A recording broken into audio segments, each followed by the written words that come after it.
आता पुढची बातमी। बीडच्या महाएल्गार सभेमध्ये छगन भुजबळांनी थेट विजय वडेट्टीवारांना लक्ष केलंय। वडेट्टीवारांचा व्हिडिओ दाखवत त्यांची भूमिका दुटप्पी असल्याचा गंभीर आरोप भुजबळांनी केलाय। याला आता वडेट्टीवारांनी देखील प्रत्युत्तर दिलंय। भाजप भुजबळांना पुढे करून आपल्याला टार्गेट करत असल्याचा निशाणा वडेट्टीवारांनी साधलाय। तर अंबडच्या सभेमध्ये कोयता काढण्याची भाषा झाली असा खळबळजनक खुलासा देखील वडेट्टीवारांनी केलाय।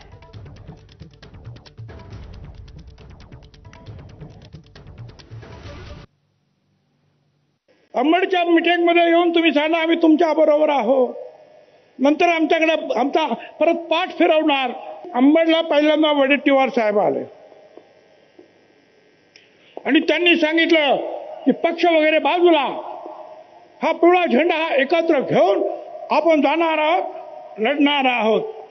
नगरला बोलवलं, अरे या, आलेच नाही। पंढरपूरला रॅली, अरे या, आलंच नाही।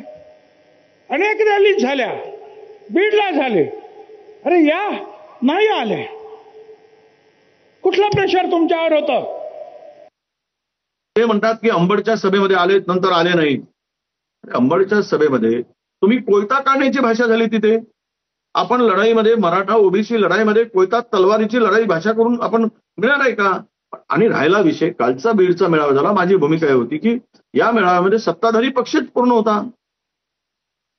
सत्ताधारी पक्षांनी मोर्चे काढायचे किंवा सत्ताधारी पक्षांनी रॅली घ्यायची, तिथे ओबीसींना सांगायचं की आमचं वाटोळं झालंय आणि सरकारमध्ये तुम्ही भूमिका तिथे मांडायची नाही। जरांगे पुराण करत बसा, पण सरकार पुराण सुद्धा सुरू केला पाहिजेत, ज्याने आमचं वाटोळं करायसाठी तो जी आर काढला, तो जी आर रद्द झाला पाहिजे। ही काल पण भूमिका होती, आज पण आहे। जरांगेच्या संदर्भात गोबानोही करून मी गेल्याचा एक व्हिडिओ करून हा आत्ता विषय काढण्याची गरज काय होती?